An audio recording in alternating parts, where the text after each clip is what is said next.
everyone. My name is Stephanie McCoy, the founder of Bold Blind Beauty. Welcome to our first podcast edition of Bold Blind Beauty on Air. Everyone on the planet needs air to survive. Bold Blind Beauty adopted the acronym A.I.R, A-I-R, accessibility, inclusion, and representation because it's essential for people with disabilities. People with disabilities need accessibility, inclusion, and representation, not only to survive, but to thrive. Bold Blind Beauty on Air is clearing the air, lowercase, for more air, uppercase acronym. Each edition of Bold Blind Beauty on Air will be broken out into 3 segments where we will discuss topics under bold, concepts, companies, and/or people, blind, accessibility ideas, tips and/or products, and beauty, products and services, inner and outer beauty. Within each of these segments, the overall message will center on accessibility, inclusion, and representation. So let's dive into introductions. I'll go first, then I'll hand it off to my lovely co-host, Sylvia Stinson Perez and Nasreen Buddha. Each of us will tell you who we are, where we live, and share our sight loss journey. As I mentioned at the top of the program, my name is Stephanie McCoy, and my friends call me Steph. I live in a suburb of Pittsburgh, Pennsylvania. My sight loss journey began out of the blue in 2005 and spanned 4 years. It all happened when I took out one of my contact lenses, and when I looked at my reflection in the mirror, half of my face was missing. The cause of my missing face was a singular macular hole that stole my central vision. Several macular holes, a torn retina, glaucoma, cataracts, numerous surgeries, and a uveitis diagnosis later, I was diagnosed legally blind. As my sight dwindled from 20/80 to 2200 to 2400 and so on, each level of loss took my breath away and I had to constantly readjust. During that time, I felt like everything was on the line because I had just bought a new home, received a great promotion at work, and got married.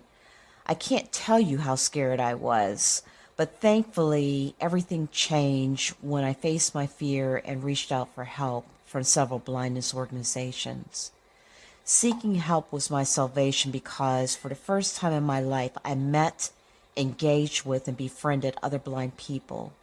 Immersing myself in advocacy with other blind people is what eventually led me to create Bold Blind Beauty. I will now hand it over to Sylvia. Hi, everyone. As Steph said, I'm Sylvia Stinson Perez, and I am coming to you from Monticello, Florida, which is just east of Tallahassee. My journey is quite a bit different than that of Steph and Nasreen, because I was born with a visual impairment. I was actually born legally blind. Growing up, I had some decent usable vision. I compare that to what I have now, I guess. I could read really close up. I could not, however, see the board at school, signs, baseballs coming at me, or street signs. But I learned to adapt and figure out lots of strategies, listen well, etc. I would say that I probably grew up fairly typical with many of the same challenges that kids who are visually impaired grow up with. Had really challenging times with lack of acceptance from my peers. Fortunately, I had a really nice supportive family at home. I went to college, got a degree in social work, met and married my husband of 27 years, and we had a daughter who's now 21 years old. In my mid-20s, right when I'm getting set to go into my career, looking for jobs, I started noticing that I was having trouble seeing the computer screen. I got the retinitis pigmentosa diagnosis then. And I knew what that meant. I knew that I would gradually lose my vision and potentially all of my vision. Today, I only have light perception left. I was really fortunate to find great mentors who were blind and to learn the skills that I needed to learn to live and to work as a person who was blind. I've been so fortunate to have just an amazing career helping make a positive difference in the lives of people who are blind. So now I'm going to kick it over to Nasreen to tell you a little bit about herself. Thanks, Sylvia. Hi, everyone. I am Nasreen. I am from Toronto, Canada. A few years ago, I was diagnosed with something called retinal pigmentosis, which is an eye condition. Eventually, it leads to full complete blindness. There are stages, as Steph mentioned, and I still remember sitting in my ophthalmologist's office when I got the bad news about what my test results were revealing at the time, and I just couldn't believe him saying to me that you have this thing called RP. This is what it does over time. It gradually lead to full blindness. And he actually gave me a timeline of when that would happen. I did not meet that particular timeline that he gave me. I do have central vision loss, which is deteriorating, but I do have my peripheral vision. Like anything, sight loss, there are different acuities with it. So we all see differently. We all see different variables. It's not one, if somebody has RP, it's not, we all have the same type. I am a parent as well. I have one child, lovely young lady, who is now grown. At first, it was hard and rough coming to terms with the diagnosis that I was given. My focus was to do the best on raising my daughter. And that also, at that point in my life, when I was diagnosed, a couple of things happened. I found myself going through a divorce and being a single parent, and now diagnosed with this debilitating disease. So all the three whammies that nobody needs in their life. There were struggles, challenges in the beginning, I must admit. So I had to push through. I had to persevere.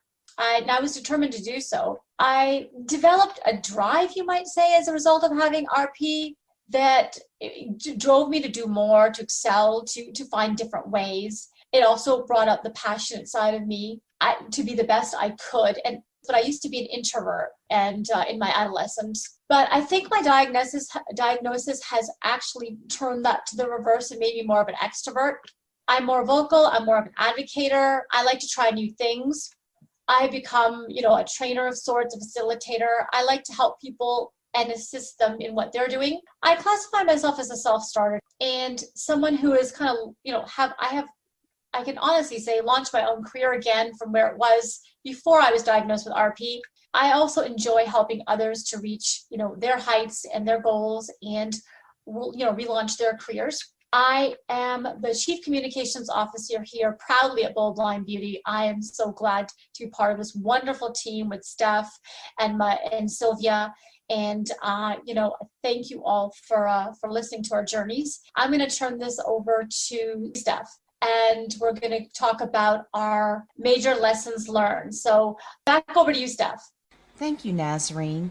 The major lesson I learned about living a bold, blind beauty life is that things aren't always as they appear. My sight loss taught me that perception is more profound than seeing. I may have lost my sight, but my clarity has increased exponentially, and for this I am grateful. Over to you, Sylvia. So what I have learned through my journey of vision loss, a couple things I'll share. One is that it takes a lot of courage, determination, and energy. The second thing I would say is that we are not alone. Many people think they're alone. They might not know anyone else who has a visual impairment, but there are millions of us across the world. We're not alone. We're also not alone in making things happen. Many of us, including myself, and I know these ladies too, are fiercely independent. But independent doesn't mean we do everything on our own. It also means that we recognize when we need help, or we use interdependence. Helen Keller said, alone we can do so little, together so much. And I think that's one of the reasons that we have this podcast and that we have joined together, is that we want to encourage people to help them find their authentic courage, confidence, and beauty. So Nasreen, what lessons have you learned? Thanks for asking, Sylvia, and I'll tell you. The lessons that I've learned about living a bold, beautiful life is always, for me, it's important to be confident and accepting of myself and my abilities. Because if I do that, then others will see, as a result, that will see me in the same light that I see myself in. I'm not one to use a blind card. Like Sylvia mentioned, I only pull it out when I'm struggling and I cannot do something and I do need some help. Otherwise, watch me go. And I also believe to succeed, hard work is needed. Never stop learning. And I find that through experiential learning, you can gain so much. That's what I've learned, Sylvia. I really appreciate that. Thanks so much. I'm going to turn it back over to Sylvia now because we're going to talk about goals. So goals are really important. How many of you have set goals? Now I'm going to ask Nasreen and Steph if they've set goals too. I really strongly believe in goal setting. And here we are in January, a great time to set goals. But even if you're listening to this podcast in February or March or August, it's never too late to start goals. And there's not a designated day that's the day you must set your goals. Goals are really important, and studies show that people who write them down actually are way more likely to achieve their goals. So just some very quick tips on setting actionable goals. Because winning the lottery, being successful, being more healthy, even eating better, losing weight, those are not real goals. Those are ambitions. Goals need to be actionable. So specific, measurable, achievable, so something that's in your control, realistic, and relevant, something that's really important to you, and time bound. There needs to be a time limit around it. So I'm going to give an example of a goal of mine for 2021. I want to really be a person who gets out there and encourages people who are visually impaired to live their best lives. But I also want to reach people who are sighted to help them understand that we're just people who can't see. We have the same dreams and ambitions and needs. So one of my goals is to do at least 2 podcasts, webinars, blogs, or articles a month. Nasreen, what's one of your goals? Great question. I gave this a lot of thought, and I really feel that since I wear many different hats in my professional vertical, and the goal that I wanted to set that would be fitting for all of this is to kind of better brand myself, to develop a better message overall that kind of sums up who I am, what I do, who I help. I want to kind of sum all that up together and having sort of a core meaning, which leads to a certain value that I'd like to project. But in 2021, I really want to pull all of that together and come out on the other side with that sort of branded statement. So that's my actionable item this time, Sylvia and Steph, just to let you all know. So your smart goal is to develop a brand identity statement. Exactly. Steph? Thanks, Nasreen. My major goal for this year is to improve my advocacy efforts within the beauty realm. I'm going to do this by reaching out to and reviewing products and/or services from at least one company per month. Once I've done this, I'll share my review with the companies on Bold Blind Beauty and related socials. Back to you, Nasreen. Awesome stuff, Steph. As far as our beautiful part of our whole Bold Blind Beauty on Air goes, we do have our first guest today, And he happens to be a friend of Bold Blind Beauty. He's the head of partnership at usable.net. He's also a medal-winning athlete and public speaker. This guy is totally fit. And he also developed his own fitness program. He's here to share his fitness hacks with us for 2021. So please welcome Tanner Gers. Hey, Nasreen, thanks so much for having me. Hey, Bold Blind Beauty, love you guys so much. I'm so grateful to be here. Good to have you. So I'll turn this back to Sylvia. Tanner, tell us a little bit about yourself and your blindness journey. Sure. So I actually became blind as an adult. I was in a really bad auto accident, and I woke up in the hospital totally blind as a result of that accident. Since then, that's when I really started to discover how difficult things are for the blind and visually impaired community. I never had these hurdles before in my life. And so since then, since 2004, I have been working my darndest to make things right and make things better and make things more inclusive. Awesome. So Tanner, I started working out with you a few months ago on your 21-day fitness challenge. I'm probably saying that all wrong, so you can correct me. And let me tell you, it's hard. I'm still trying to figure out how a seated push-up is even possible for me. My booty's still on the floor, dude, okay? But give us 5 of your best fitness hacks that those of us who can't get our booties off that floor for the seated push-up can actually do this year. You got it. And thanks so much for the opportunity to help out. Fitness and health is super important for me, especially right now in a time that we're in where, just catching something could put you in the hospital or, further disable you, if not kill you. I think it's really important for us to focus on our health. So here's 5 quick and dirty tips that, anybody in the Bold Blind community can use today, because none of them require a gym or equipment. And that's number 1, is that your body is your best gym. We all weigh a particular amount, and we can use that weight, our body weight, to really improve our fitness in a multitude of ways, whether it's just doing some squats or lunges or sit-ups or push-ups. That's definitely hack number 1, is use your body and do fun things with it, whether it's hiking or just crawling around on the floor with kids or doing some jumps.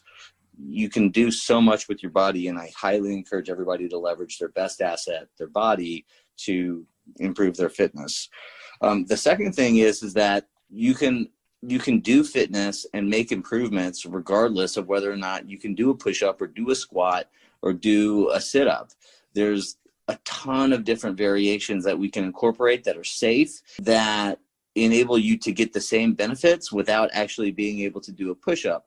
So the seated push-up that Sylvia was talking about is one where you're basically just sitting on your butt, your legs are stretched out, your torso's upright.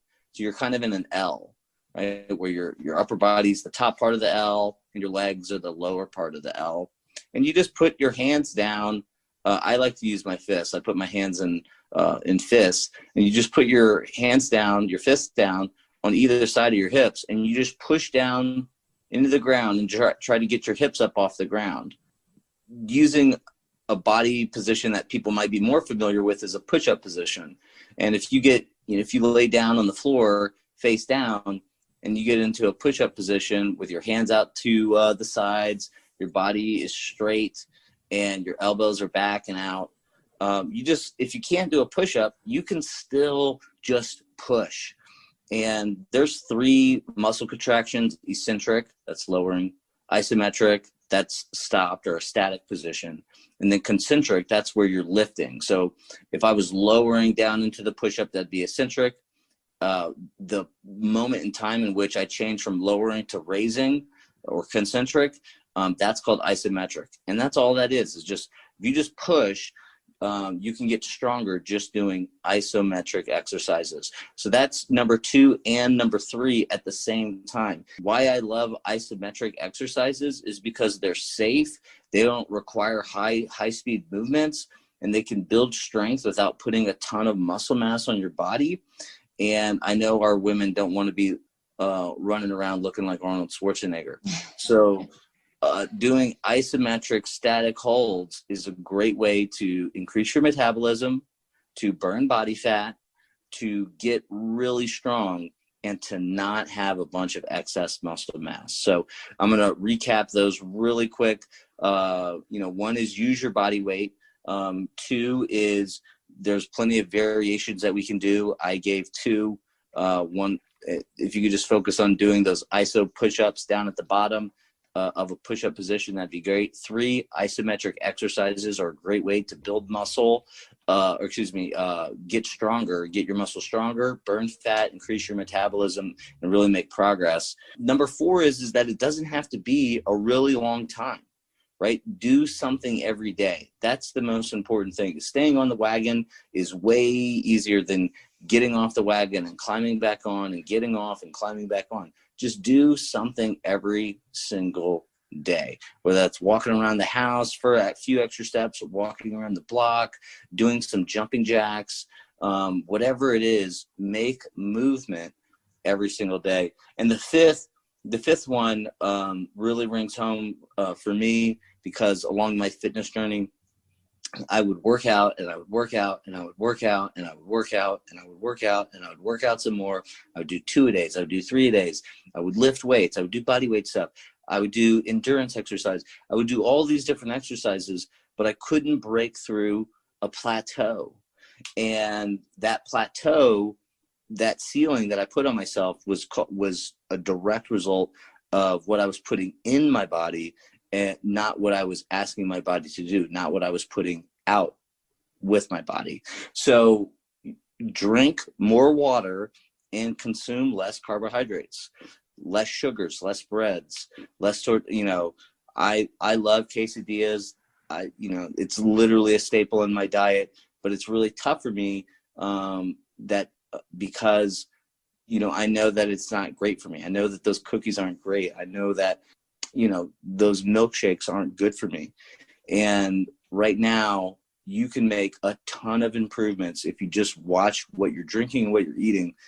When I was figuring this out, the only thing I would drink was Mountain Dew.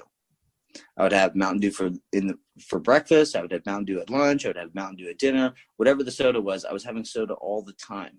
And the first step I made was to just stop having soda at breakfast. And then I got it to where it wasn't at lunch. And then I got it to where it wasn't at dinner. And now I rarely, ever drink soda. I think, in 2020, I may have had 3, 4, 5 sodas total. And it was just a very special occasion, maybe a mixed drink, or maybe going out and having a nice dinner or something. But if you can cut out those calories in your beverages alone, you're going to make significant progress. So those are the 5 hacks that I've got for you in 2021. Thanks, Tanner. So one of my favorites, and I'm going to be honest, of exercises I learned from Tanner, one of my favorites, because it's super easy, is crush the can. Okay, together. Do it, Tanner, even when you're not, they're pushing us online to do it. So Tanner, how can people connect with you and your fitness program? Yeah, so I created a fitness program called Absolutely Lean System Fitness. You can go to absolutelylean.com, absolutely, just how it's spelled, lean, LEAN.com, and you can check out Absolutely Lean System Fitness there. Sylvia was referencing the 3-week fitness challenge. It's basically me applying the principles in Absolutely Lean System Fitness in a 3-week 100% body weight training program that I had been doing every month, but due to some personal difficulties, I had to put a pause on January as I navigate this turbulent personal situation that I'm in. But yeah, that's where people can find out more. And once he gets the 3-week fitness challenge restarted, here's the amazing thing about it. It's less than 10 minutes. Yeah. Yeah. Yeah. He kills you in 7 minutes, but just saying. Oh, I just thought of something. You can get, I think Absolute Lean System Fitness is like $200. There's like 3 levels: beginner, intermediate, and expert or advanced workout routines. I put a ton of time and effort into creating that video program, but I believe at 3weekfitnesschallenge.com, I believe you can buy the Absolute Lean System Fitness for something stupid like $3 or $5 or something. So definitely go pick it up there. Thank you, Tanner. So, Tanner, everyone's going to want to know what your medal's in. Oh, well, thanks, Nasreen. I mean, I get super embarrassed about it because I don't even like talking about it, but I've medaled in track and field for the long jump, for sprinting in the 100-meter and the 200-meter, and I've won a couple national championships in track cycling. Awesome. See, he's totally bold, blind, and beautiful. Yeah, and brave. Absolutely brave. So we have to now share what our fitness goals for this year are.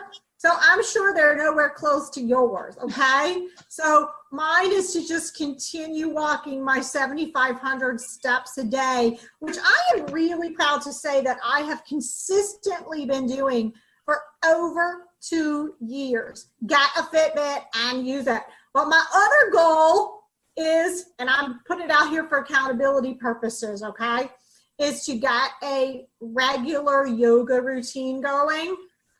Here we are, like, well into January, and I haven't done it yet, but it is a goal. Nasreen, what's one of your goals this year for fitness? Well, I'll be honest with you guys.